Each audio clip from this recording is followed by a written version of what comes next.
your artists or your clients, you're there because of them in a recording studio.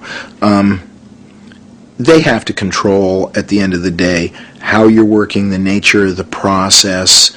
Every artist is a little different. See if I can give you some examples of this. Okay.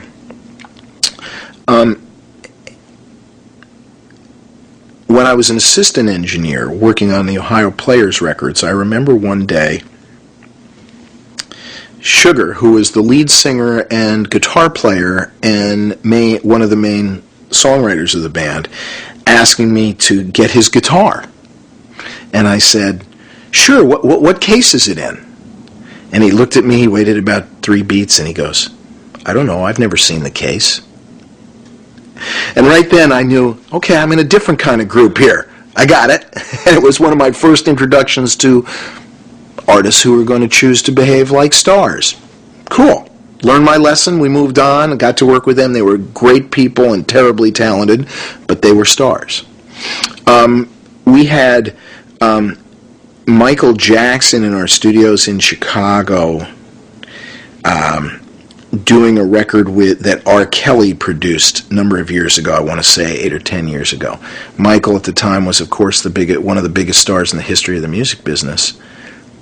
The most polite. He was the most polite, courteous, charming. When he came in, hello to the receptionist, hello to everybody, and then went about his business, warmed up, did his vocal exercise, and got to work. And I just saw that, and I realized how instantaneously he enlisted the help of everybody, from the receptionist to the assistant engineer to the runner, just by being courteous.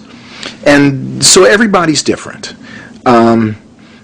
If you're meeting an artist for the first time, you've been thrown on a session, of course you don't know how it's going to go.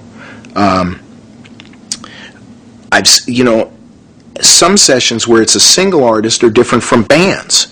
When they're bands, they're intricate dynamics. We did at Chicago Recording Company, which was my home studio for many, many years, and I was the general manager of Chicago Recording Company for about 15 years. We did a long, involved project with the Smashing Pumpkins. Their biggest selling project, Melancholy and the Infinite Sadness, was all recorded at CRC with Flood was producing, and Alan Moulder was involved in this, some great production people, and Billy Corgan and his colleagues in that band.